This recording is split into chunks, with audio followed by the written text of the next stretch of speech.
ಆತ್ಮದರ್ಶನ ಕಾರ್ಯಕ್ರಮಗಳನ್ನು ವೀಕ್ಷಿಸ್ತಿರುವಂಥ ಪ್ರಿಯ ಸಹೋದರ ಸಹೋದರರೇ, ದೇವರ ವಾಕ್ಯದ ಸತ್ಯಗಳನ್ನು ನಾವು ಕೇಳುವುದು ಮಾತ್ರ ಅಲ್ಲ, ಅದಕ್ಕೆ ವಿಧೇಯರಾಗಿ ನಾವು ಜೀವಿಸುವಂತೆ ದೇವರ ಪವಿತ್ರಾತ್ಮನು ನಮಗೆ ಕೊಡುವಂಥ ವಾಕ್ಯಕ್ಕೆ ನಾವು ಕಿವಿಗೊಡೋಣ.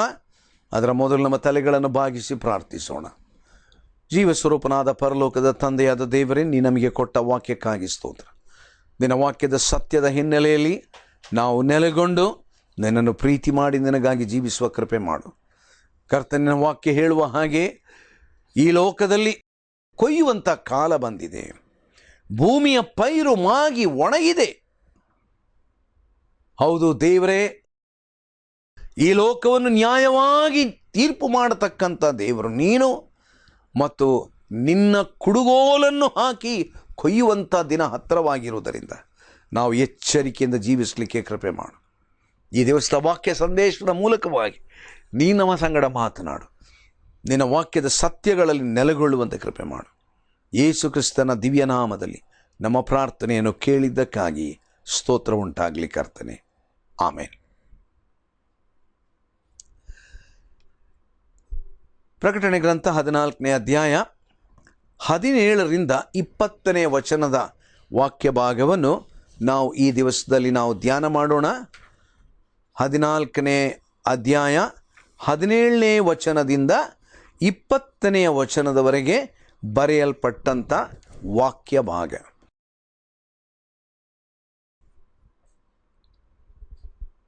ಮತ್ತೊಬ್ಬ ದೂತನು ಪರಲೋಕದಲ್ಲಿರುವ ದೇವಾಲಯದೊಳಗಿಂದ ಬಂದನು. ಅವನಲ್ಲಿ ಸಹ ಹದವಾದ ಕುಡುಗೋಲು ಇತ್ತು. ತರುವಾಯ ಬೆಂಕಿಗೆ ಅಧಿಕಾರಿಯಾದ ಇನ್ನೊಬ್ಬ ದೂತನು ಯಜ್ಞವೇದಿಯ ಬಳಿಯಿಂದ ಬಂದು ಆ ಹದವಾದ ಕುಡುಗೋಲಿನವನಿಗೆ, ನಿನ್ನ ಹದವಾದ ಕುಡುಗೋಲನ್ನು ಹಾಕಿ ಭೂಮಿಯ ದ್ರಾಕ್ಷೆ ಗೊಂಚಲುಗಳನ್ನು ಕೊಯ್, ಅದರ ಹಣ್ಣುಗಳು ಪೂರಾ ಮಾಗಿವೆ ಎಂದು ಮಹಾಶಬ್ದದಿಂದ ಕೂಗಿದನು. ಆಗ ಆ ದೂತನು ತನ್ನ ಕುಡುಗೋಲನ್ನು ಭೂಮಿಗೆ ಹಾಕಿ ಭೂಮಿಯ ದ್ರಾಕ್ಷೆ ಬಳ್ಳಿಯ ಹಣ್ಣನ್ನು ಕೊಯ್ದು ದೇವರ ರೌದ್ರವೆಂಬ ದೊಡ್ಡ ತೊಟ್ಟಿಯಲ್ಲಿ ಹಾಕಿದನು. ಅದನ್ನು ಪಟ್ಟಣದ ಹೊರಗೆ ಆ ತೊಟ್ಟಿಯಲ್ಲಿ ತುಳಿದರು. ಆ ತೊಟ್ಟಿಯೊಳಗಿಂದ ರಕ್ತವು ಹೊರಟು ಕುದುರೆಗಳ ಕಡಿವಾಣಗಳಷ್ಟು, ಅದನ್ನು ಮುಟ್ಟುವಷ್ಟು ಆಳವಾಗಿ 200 ಮೈಲಿ ದೂರ ಹರಿಯಿತು. ಬಹಳ ಗಂಭೀರವಾದಂಥ ಒಂದು ಪೈರು ಕೊಯ್ಯಲ್ಪಟ್ಟು ಯಾವ ರೀತಿಯಲ್ಲಿ ಅದು ತೊಟ್ಟಿಯಲ್ಲಿ ಹಾಕಲ್ಪಟ್ಟು ಆ ತೊಟ್ಟಿಯಲ್ಲಿ ಅದು ತುಳಿಯಲ್ಪಟ್ಟು ಅಲ್ಲಿಂದ ರಕ್ತವು ಹೊರಡತಕ್ಕಂಥ ಒಂದು ಭಯಂಕರವಾದಂಥ ವರ್ಣನೆ ನಾವಿಲ್ಲಿ ನೋಡ್ತಾ ಇದ್ದೇವೆ. Now let's try to understand these 3 or 4 verses, 17, 18, 19, 20. 17ರಿಂದ 20 ವಚನಗಳು. Now the harvest has to do with the Christendom, or what is left of it, for the sphere of the harvest is religious. ಇದೊಂದು ಧಾರ್ಮಿಕವಾದಂಥ ಒಂದು ಸುಗ್ಗಿ ಕಾಲ. Now the pressing of the wine or the vintage has to do with the world, and mentions of it make it clear that the time of God's vengeance has come. ದೇವರು ತೀರ್ಪು ಮಾಡತಕ್ಕಂಥ ಕಾಲ ಹತ್ತಿರವಾಯಿತು. ಈ ಸುಗ್ಗಿ ಕಾಲ, the harvest depicts the final separation of the false from the true. ಅಂತಿಮವಾಗಿ ಸತ್ಯವನ್ನು ಸುಳ್ಳಿನಿಂದ ಬದಲಾಯಿಸುವಂಥ ಅಥವಾ ಪ್ರತ್ಯೇಕಿಸುವಂಥ ಒಂದು ದಿನ, ಅದರ ಕುರಿತು ಅಲ್ಲಿ ವಿವರಣೆ ಮಾಡ್ತಾ ಉಂಟು. Now this separation of the Lord by himself coming down into the arena of Armageddon to trample down the beast and all those gathered to his standards in this final conflict of the age. ನಾವೀಗ ಇಲ್ಲಿ ನೋಡತಕ್ಕಂಥ ಈ ಒಂದು ಹೋರಾಟಕ್ಕೆ ಒಂದು ವಿಶೇಷವಾದಂಥ ಹೋರಾಟ ಇದು. ಇದೊಂದು ಯುದ್ಧದ ಒಂದು ವಿವರಣೆ. ಈ ಯುದ್ಧಕ್ಕೆ ಕೊಡಲ್ಪಟ್ಟಂಥ ಆ ವಿವರಣೆ ಹೆಸರು ಹೆರ್ಮಗದ್ದೋನ್ ಯುದ್ಧ ಎಂಬುದಾಗಿ. ಹೆರ್ಮಗದ್ದೋನ್ ಯುದ್ಧ. ನನ್ನ ಪ್ರಿಯರೇ, ನಾವು ಈ ವಾಕ್ಯ ಭಾಗಗಳನ್ನು ನಾವು ಗಮನಕ್ಕೆ ತರುವಂಥ ವೇಳೆಯಲ್ಲಿ ನಾವು ತಿಳಿದುಕೊಳ್ಳಬೇಕಾದಂಥ ಬಹಳ ಪ್ರಾಮುಖ್ಯವಾದಂಥ ಒಂದು ಸತ್ಯ. The Bible talks about the temple. ಮತ್ತೊಬ್ಬ ದೂತನು ಪರಲೋಕದಲ್ಲಿರುವ ದೇವಾಲಯದೊಳಗಿಂದ ಬಂದನು. Now this refers to the heavenly dwelling place of God, not the tribulation temple in Jerusalem. ಪರಲೋಕದಲ್ಲಿರುವಂಥ ದೇವಾಲಯ ನೋಡ್ರಿ, ಭೂಲೋಕದಲ್ಲಿ ಯೆರೂಸಲೇಮಿನಲ್ಲಿ ದೇವಾಲಯವಿತ್ತು, ಆ ದೇವಾಲಯ ಅಲ್ಲ. ಅದಕ್ಕೋಸ್ಕರವಾಗಿ ಬೈಬಲಲ್ಲಿ ಸ್ಪಷ್ಟವಾಗಿ ಬರೆದಿದೆ. ಯಾವ ದೇವಾಲಯ ಇದು? ಪರಲೋಕದಲ್ಲಿರುವಂಥ ದೇವಾಲಯ. ಅವನಲ್ಲಿ ಸಹ ಹದವಾದ ಕುಡುಗೋಲಿತ್ತು. ಆಮೇಲೆ 18ನೇ ವಚನ ಏನು ಹೇಳ್ತಾ ಉಂಟು? ತರುವಾಯ ಬೆಂಕಿಗೆ ಅಧಿಕಾರಿಯಾದ ಇನ್ನೊಬ್ಬ ದೂತನು ಯಜ್ಞವೇದಿಯ ಬಳಿಯಿಂದ ಬಂದು ಆ ಹದವಾದ ಕುಡುಗೋಲಿನವನಿಗೆ, ನಿನ್ನ ಹದವಾದ ಕುಡುಗೋಲನ್ನು ಹಾಕಿ ಭೂಮಿಯ ದ್ರಾಕ್ಷೆ ಗೊಂಚಲುಗಳನ್ನು ಕೊಯ್, ಅದರ ಹಣ್ಣುಗಳು ಪೂರಾ ಮಾಗಿವೆ ಎಂದು ಮಹಾ ಶಬ್ದದಿಂದ ಕೂಗಿದನು. The Bible talks about another angel, ಇನ್ನೊಬ್ಬ ದೇವದೂತನು. Now this angel is associated with the fire on the altar, which represents the prayer of the saints.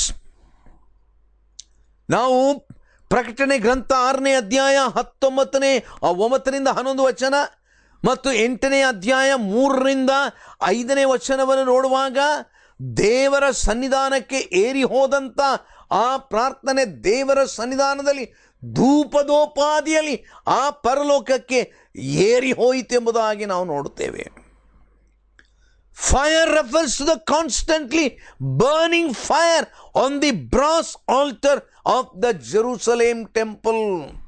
ಯೆರೂಸಲೇಮಿನ ಆ ದೇವಾಲಯದಲ್ಲಿ ಸದಾಕಾಲ ಉರಿಯುತ್ತಿರುವಂಥ ಆ ಬೆಂಕಿಯ ಕುರಿತು ಅದು ಮಾತನಾಡ್ತಾ ಉಂಟು. ನಾವು ವಾಕ್ಯವನ್ನು ಕಲಿಯುವಾಗ ವಾಟ್ ವಿ ಅಂಡರ್ಸ್ಟ್ಯಾಂಡ್, ನಾವು ಏನು ಅರ್ಥ ಮಾಡಿಕೊಳ್ತೇವೆ? Twice daily the priest would burn incense with that fire and offer the burning incense in the holy place as a symbol of people's prayer.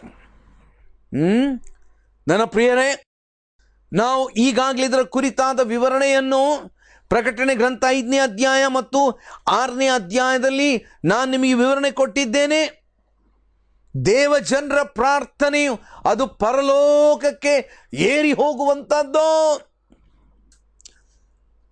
Now this angel is coming down from the heavenly altar to ensure that all the prayers of all the saints for judgment and the coming of the kingdom are answered. ಈ ಲೋಕದಲ್ಲಿ ಹಿಂಸೆಗೊಳಗಾದವರು ಅನೇಕ ಕ್ರೈಸ್ತ ವಿಶ್ವಾಸಿಗಳು ಈ ಲೋಕದಲ್ಲಿ ಈ ದಿವಸದಲ್ಲಿ ಸಾವಿರಾರು ಜನರು ಕಳೆದ ಅನೇಕ ಶತಮಾನಗಳಿಂದ ರಕ್ತ ಸಾಕ್ಷಿಗಳಾಗಿ ಸತ್ತು.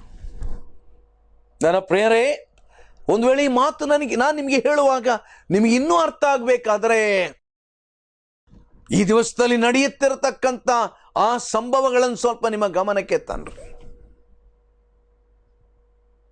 ಆಲೋಚನೆ ಮಾಡ್ರಿ. ವರ್ತಮಾನ ಪತ್ರಿಕೆಯನ್ನು ಓದ್ತಾ ಇದ್ದೀರಿ, ಟೆಲಿವಿಷನ್ ಅನ್ನು ನೋಡ್ತಾ ಇದ್ದೀರಿ. ಭಯೋತ್ಪಾದಕರು ಅವರೇನ್ ಮಾಡ್ತಾ ಇದ್ದಾರೆ? ಕ್ರೈಸ್ತ ವಿಶ್ವಾಸಿಗಳ ಕುತ್ತಿಗೆಯನ್ನು ಕತ್ತರಿಸ್ತಾ ಇದ್ದಾರೆ.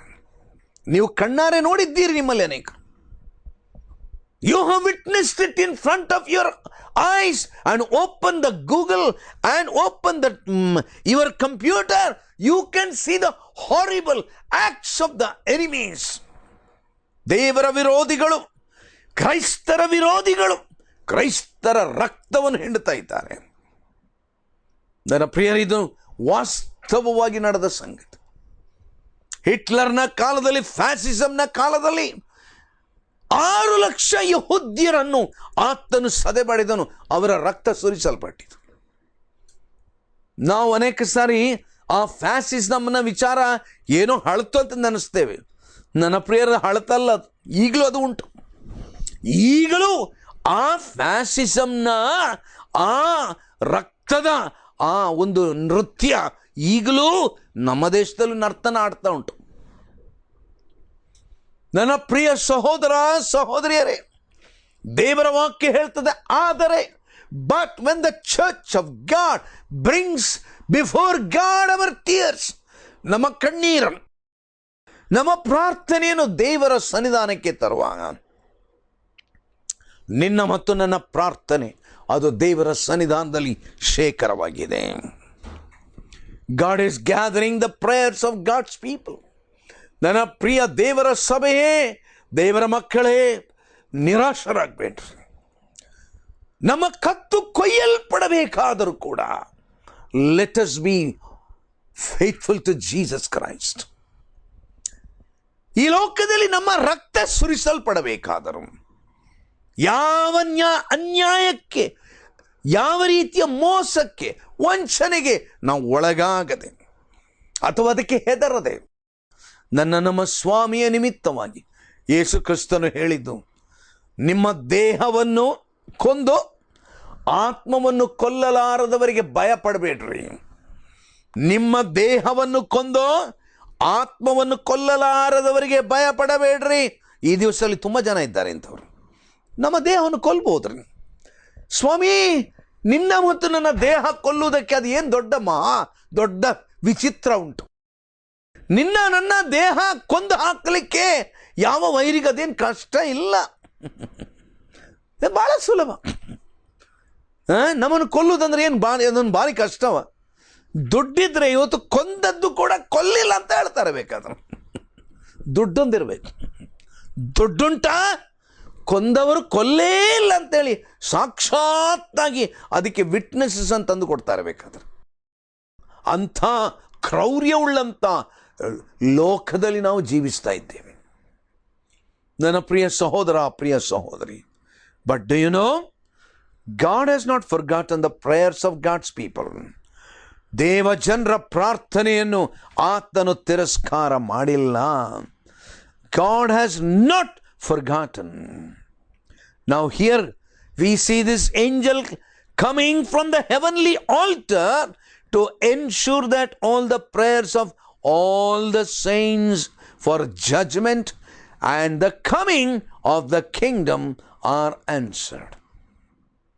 ದೇವದೂತನು ಇವಾಗ ಆ ಅಂತಿಮವಾದಂಥ ತೀರ್ಪು ಕೊಡ್ಲಿಕ್ಕಾಗಿ ಬರ್ತಾ ಇದ್ದಾನೆ. He calls for the judgment to start. ಆ ನ್ಯಾಯ ತೀರ್ಪು ಅದು ಪ್ರಕಟ ಆಗಬೇಕು. ಅದನ್ನೇ ನಾವು 18ನೇ ವಚನದಲ್ಲಿ ನೋಡುವಂಥದ್ದು. ತರುವಾಯ ಬೆಂಕಿಗೆ ಅಧಿಕಾರಿಯಾದ ಇನ್ನೊಬ್ಬ ದೂತನು ಯಜ್ಞವೇದಿಯ ಬಳಿಯಿಂದ ಬಂದ ಹದವಾದ ಕುಡುಗೋಲಿನವನಿಗೆ, ನಿನ್ನ ಹದವಾದ ಕುಡುಗೋಲನ್ನು ಹಾಕಿ ಭೂಮಿಯ ದ್ರಾಕ್ಷೆ ಗೊಂಚಲುಗಳನ್ನು ಕೊಯ್, ಅದರ ಹಣ್ಣುಗಳು ಪೂರ ಮಾಗಿವೆ ಎಂದು ಮಹಾ ಶಬ್ದದಿಂದ ಕೂಗಿದನು. ಕುಡುಗೋಲು ಕಳೆದ ಸಾರಿ ನಾನು ವಿವರಣೆ ಮಾಡಿದ್ದೇನೆ. ಆ ಕತ್ತಿ ಹರಿತವಾದ ಕತ್ತಿ. ಆಮೇಲೆ ಏನು ಮಾಡಬೇಕು?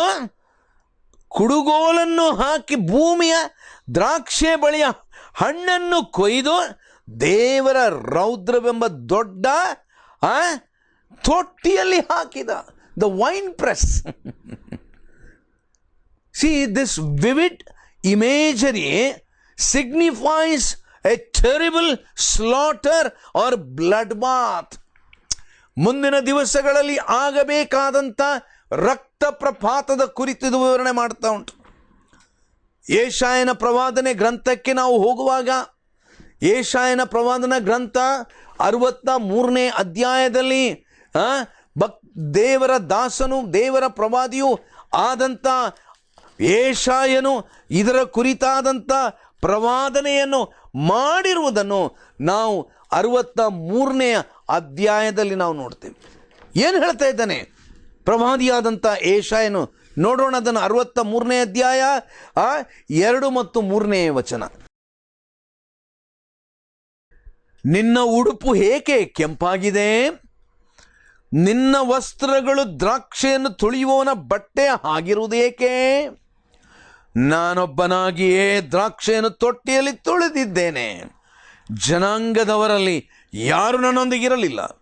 ನನ್ನ ಕೋಪದಿಂದ ಶತ್ರುಗಳನ್ನು ತುಳಿದೆನು, ರೋಷವೇರಿದವನಾಗಿ ಅವರನ್ನು ಕಾಲಿನಿಂದ ಹೊಸಗಿದೆನು. ಅವರ ಸಾರವು ನನ್ನ ವಸ್ತ್ರಗಳ ಮೇಲೆ ಸಿಡಿದಿದೆ, ನನ್ನ ಉಡುಪನ್ನೆಲ್ಲ ಮಾಸಿ ಮಾಡಿಕೊಂಡೆನು. 4ನೇ ವಚನ. ಯಾಕೆ ಗೊತ್ತಾ? ಯಾಕಂದರೆ ಮೊಯ್ತೀರಿಸುವ ದಿನವು ನನ್ನ ಹೃದಯದಲ್ಲಿ ಸಿದ್ಧವಾಗಿತ್ತು, ನನ್ನ ಜನರನ್ನು ವಿಮೋಚಿಸುವ ವರುಷವೂ ಒದಗಿತ್ತು. ಒಂದೊಂದು ಸಾರಿ ಓದ್ತೇನೆ 4ನೇ ವಚನ. ಏಕೆಂದರೆ ಮೊಯ್ತೀರಿಸುವ ದಿನವು ನನ್ನ ಹೃದಯದಲ್ಲಿ ಸಿದ್ಧವಾಗಿತ್ತು, ನನ್ನ ಜನರನ್ನು ವಿಮೋಚಿಸುವ ವರುಷವೂ ಒದಗಿತ್ತು. ನನ್ನ ಪ್ರಿಯರೇ, ದೇವರ ವಾಕ್ಯ ಹೇಳತಕ್ಕಂಥ ಸತ್ಯಗಳು, ಪ್ರವಾದನೆಯ ಸತ್ಯಗಳು ನೆರವೇರುವಂಥ ದಿನ ಅದು ಹತ್ತರವದೆ. ಆಮೇಲೆ ದೇವರ ವಾಕ್ಯವನ್ನು ತೆಗೆದು ಬೇರೆ ಭಾಗಗಳನ್ನು ನಾವು ನೋಡುವಾಗ ಪ್ರಲಾಪಗಳ ಪುಸ್ತಕದಲ್ಲಿಯೂ ಕೂಡ ಭಕ್ತನಾದಂಥ ದೇವರ ದಾಸನಾದಂಥ ಯೆರೆಮೀಯನು ಏನು ಹೇಳ್ತಾನೆ ಎಂಬುವಂಥದ್ದು ಅದು ನಮ್ಮ ಗಮನಕ್ಕೆ ಬರ್ತದೆ.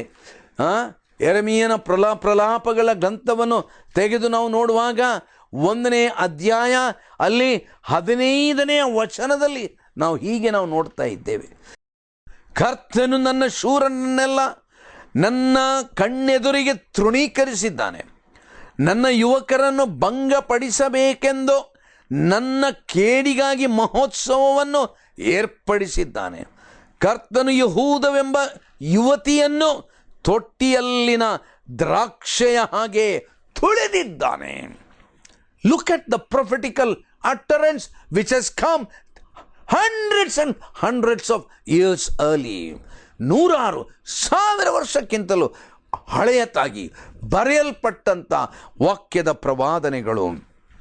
ನಾವು ಇನ್ ಆಲ್ ದೀಸ್ ಪ್ಯಾಸೇಜಸ್, ಇನ್ನು ಬೇರೆ ಹಳೆ ಒಡಂಬಡಿಕೆ ಇನ್ನು ಬೇರೆಯವರು ಬರೆದಿದ್ದಾರೆ. ಯೋವೆಲ್ನ ಗ್ರಂಥದಲ್ಲಿ 3ನೇ ಅಧ್ಯಾಯ 13ನೇ ವಚನದಲ್ಲಿ ಯೋವೆಲ್ನು ಕೂಡ ಅದನ್ನು ಬರೀತಾ ಇದ್ದಾನೆ. So in other words, here it refers to the slaughter of all the enemies of God who are still alive, facing the destruction at Armageddon.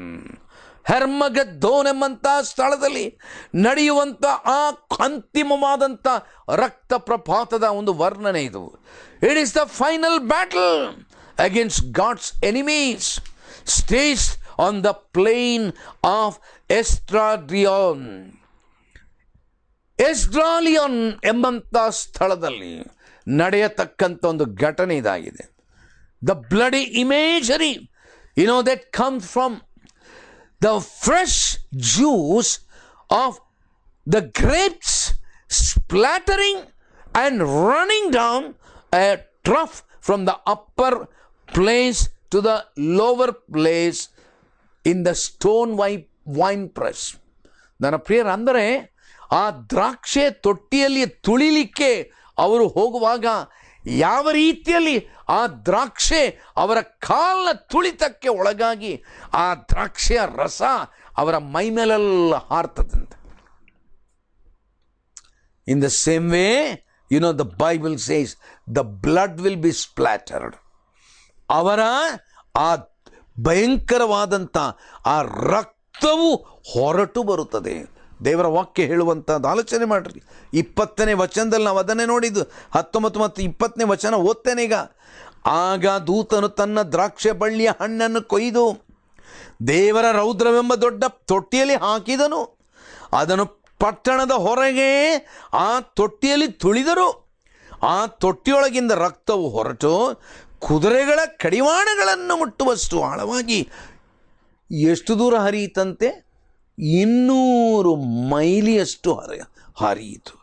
200 ಮೈಲಿಯಷ್ಟು ಹರಿಯಿತು. ನನ್ನ ಪ್ರಿಯರೇ, the Bible talks about the place outside the city. ಹೊರಗೆ, ಪಟ್ಟಣದ ಹೊರಗೆ ಅಂತ, ಎಲ್ಲಿ ಒಳಗೆ ಅಲ್ಲ, ಪಟ್ಟಣದ ಹೊರಗೆ. God will determine, what God will determine? That this bloodbath will occur outside Jerusalem. Jerusalem ಪಟ್ಟಣದ ಹೊರಗಡೆ ನಡೀತದೆ. As if God wants to protect the city from this dirty carnage. ಪಟ್ಟಣದ ಒಳಗೆ ಇಂಥ ಒಂದು ಬ್ಲಡ್ ಬಾತ್ ಆಗದ ರೀತಿಯಲ್ಲಿ ಆತನು ಕಾಪಾಡುತ್ತಾನೆ. ಜಕರಿಯನ ಪ್ರವಾದನೆ 14ನೇ ಅಧ್ಯಾಯ ಮೊದಲಿನ 5 ವಚನಗಳನ್ನು ನೀವು ತೆಕ್ಕೊಂಡು ನಿಮ್ಮ ಪುರುಸೊತ್ತಿರುವಾಗ ಓದ್ರಿ, ಬರ್ಕೊಳ್ರಿ. ಬೇಕಾದರೆ ಅದನ್ನು ಓದಿದರೆ ಸಮಯ ಆಗ್ತದೆ. ಜಕರಿಯನ ಪ್ರವಾದನೆ ಗ್ರಂಥ 14ನೇ ಅಧ್ಯಾಯ ಮೊದಲಿನ 5 ವಚನಗಳು. Now this passage makes clear that Jerusalem will be attacked but will not be destroyed in the end. ಯಾವ ರೀತಿಯಲ್ಲಿಯೂ ಯೆರೂಸಲೇಮನ್ನು ನಾಶ ಮಾಡುವುದಕ್ಕೆ ಆಗುವುದಿಲ್ಲ. But will be spared for the glory of the kingdom of God. ದೇವರ ಮಹಿಮೆಗಾಗಿ ಯೆರೂಸಲೇಮ್ ಪಟ್ಟಣವನ್ನು ನಾಶ ಮಾಡಲಿಕ್ಕೆ ದೇವರು ಬಿಡುವುದಿಲ್ಲ.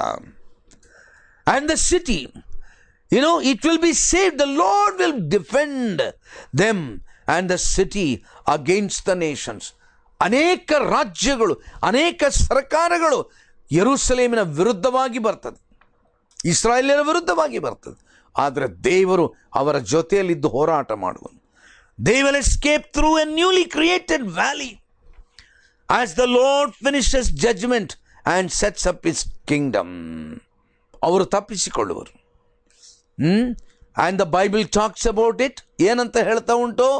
ನಾವಲ್ಲಿ ನೋಡುವಂಥದ್ದು, ಪಟ್ಟಣದ ಹೊರಗೆ ತೊಟ್ಟಿಯಲ್ಲಿ ತುಳಿದರು, ಆ ತೊಟ್ಟಿಯೊಳಗಿಂದ ರಕ್ತವು ಹೊರಟು ಕುದುರೆಗಳ ಕಡಿವಾಣಗಳಷ್ಟು ಮುಟ್ಟುವಷ್ಟು 200 ಮೈಲಿಗಳು ಹೊರಟು ಹೋಯಿತು. 200 ಮೈಲಿಗಳು ಅಂತ ಇಲ್ಲಿ ಉಂಟು. 1600 ಫರ್ಲಾಂಗ್ಸ್. ನನ್ನ ಪ್ರಿಯರೇ, it's exactly approximate distance from Armageddon in the north of Palestine to Edom in the south. ನನ್ನ ಪ್ರಿಯರೇ, ನೀವು ಚರಿತ್ರೆಯ ಆ ಪುಟಗಳನ್ನು ತೆಗೆದು ನಿಮ್ಮ ಮ್ಯಾಪನ್ನು ತೆಗೆದು ನೋಡಿದರೆ, ಪ್ಯಾಲೆಸ್ತೀನ್ನ ಉತ್ತರ ಭಾಗದ ಅರ್ಮಗದ್ದೋನ್ನಿಂದ ಕೆಳಗಡೆ ಏದೋಮ್, ದಕ್ಷಿಣ ಭಾಗದಲ್ಲಿರುವಂಥ ಏದೋಮಿಗೆ ಸುಮಾರು 200 ಮೈಲಿಯಷ್ಟು ಉದ್ದ ಉಂಟು. The great battle will rage across the entire area and even slightly beyond. ನನ್ನ ಪ್ರಿಯರೇ, this is called as the Armageddon war. ವಾಕ್ಯ ಹೇಳ್ತಾ ಉಂಟು, ಕುದುರೆಗಳ ಕಡಿವಾಣದಷ್ಟು ಮುಟ್ಟುವಷ್ಟು. ಅಂದರೆ ಎಷ್ಟು ಎತ್ತರ ನೋಡ್ರಿ, ಕಡಿಮೆ ಪಕ್ಷ 4-5 ಅಡಿ ಎತ್ತರದವರೆಗೆ ರಕ್ತದ ಪ್ರಪಾತ 200 ಮೈಲಿಗಳವರೆಗೆ ಅದು ಹರಡಿಕೊಂಡು ಹೋಗ್ತದಂತೆ, ಹರಿದುಕೊಂಡು ಹೋಗ್ತದೆ. Just like overflowing water. You can imagine how God is going to avenge. How God is going to avenge. ಈ ದಿವಸ ಕ್ರೈಸ್ತ ವಿಶ್ವಾಸಿಗಳ ತಲೆ ಕತ್ತರಿಸ್ಬೋದು. ಈ ದಿವಸ ಕ್ರಿಸ್ತನನ್ನು ನಂಬಿದವರ ಕೆಲವರ ತಲೆ ಕತ್ತರಿಸ್ಬೋದು. ಆದರೆ the Bible says the day is going to come. The blood bath will be up to this level, 4 or 5 feet above for 200 miles. 200 miles ಅಂದರೆ 1600 furlong. ಎಷ್ಟು ಭಯಂಕರವಾದದ್ದು. ಆದ್ದರಿಂದ ದೇವರ ನ್ಯಾಯ ತೀರ್ಪಿನ ದಿನ ಅದು ಹತ್ತಿರವಾಗಿದೆ. ದೇವರ ನ್ಯಾಯ ತೀರ್ಪಿನ ದಿನ ಹತ್ತಿರವಾಗಿರುವಾಗ ನಮ್ಮನ್ನು ದೇವರಿಗೆ ಒಪ್ಪಿಸಿಕೊಟ್ಟು ಬಹಳ ದೀನತೆಯಿಂದ ಕರ್ತನಿಗೆ ವಿಧೇಯರಾಗಿ ನಾವು ಸಾಯುವುದಾದರೂ ನಾವು ಕರ್ತನಿಗೋಸ್ಕರವಾಗಿ ಸಾಯುತ್ತೇವೆ ಎಂಬಂಥ ಆ ದೃಢ ನಿರ್ಧಾರದಲ್ಲಿ ಸ್ವಾಮಿಯನ್ನು ಪ್ರೀತಿ ಮಾಡಿ ನಾವು ಜೀವಿಸೋಣ. ನಮ್ಮ ತಲೆಗಳನ್ನು ಪ್ರಾಗಿಸಿ ಪ್ರಾರ್ಥಿಸು. ಪ್ರೀತಿಯುಳ್ಳ ಸ್ವಾಮಿ, ಹರ್ಮಗದೋನ್ ಯುದ್ಧ ಅದೊಂದು ಎಷ್ಟೊಂದು ಭಯಂಕರವಾದದ್ದು. ಮನುಷ್ಯನ ಗಮನಕ್ಕೆ, ಮನುಷ್ಯನ ಗಣನೆಗೆ ಚರಿತ್ರೆಯಲ್ಲಿಯೂ ಎಂದೆಂದಿಗೂ ಆಗದಂಥ ಒಂದು ಭಯಂಕರವಾದಂಥ ಯುದ್ಧ. 4-5 ಅಡಿಗಳ ಎತ್ತರದವರೆಗೆ 200 ಮೈಲಿಗಳಷ್ಟು ದೂರ ರಕ್ತದ ಪ್ರಪಾತ ನೀರಿನಂತೆ ಹರಿದು ಹೋಗುವಂಥ ಭಯಂಕರವಾದಂಥ ದಿನಗಳು ಆ ಹರ್ಮಗದ್ದೋನ್ ಯುದ್ಧದ ಕುರಿತಾಗಿ ನಾವು ನೋಡಿದೆ. ದೇವರ ನಿನ್ನ ವಾಕ್ಯದಲ್ಲಿ ನೀನು ತಿಳಿಸಿರುವ ಸತ್ಯ ಅದೇನು ಕಾಲ್ಪನಿಕವಾದದ್ದಲ್ಲ, ಅದು ನೆರವೇರುವ ದಿನಗಳು ಬರುತ್ತದೆ. ನಿನ್ನ ವೈರಿಗಳನ್ನು ಸದೆಬಡಿಯುವ ದಿನಗಳು ಬರುತ್ತದೆ. ನಿನ್ನ ವೈರಿಗಳನ್ನು ನಾಶ ಮಾಡುವಂಥ ದಿನ ಬರುತ್ತದೆ. ದೇವರ ನೀನು ಜೀವ ಸ್ವರೂಪನು, ನೀನು ರಾಜಾದಿರಾಜನು, ಒಡೆಯರ ಒಡೆಯನು ಎಂಬುದಾಗಿ ನೀನು ಸಾಬೀತು ಮಾಡುವಂಥ ದಿನಗಳು. ಭೂಲೋಕದ ಅಂತ್ಯದ ಸುಗ್ಗಿ ಕಾಲದ ದಿನ, ಭೂಲೋಕದ ಸುಗ್ಗಿ ಕಾಲದ ಕುರಿತಾಗಿ ನಾವು ಆಲೋಚನೆ ಮಾಡುವಾಗ ಬಹಳ ದೀನತೆಯಿಂದ ನಿನಗೆ ವಿಧೇಯರಾಗಿ ಜೀವಿಸುವಂತೆ ಕೃಪೆ ಮಾಡು. ಯೇಸು ಕ್ರಿಸ್ತನ ದಿವ್ಯ ನಾಮದಲ್ಲಿ ನಮ್ಮ ಪ್ರಾರ್ಥನೆಯನ್ನು ಕೇಳಿದ್ದಕ್ಕಾಗಿ ನಿನಗೆ ಸ್ತೋತ್ರವಾಗಲಿ ಸ್ವಾಮಿ. ಆಮೇನ್.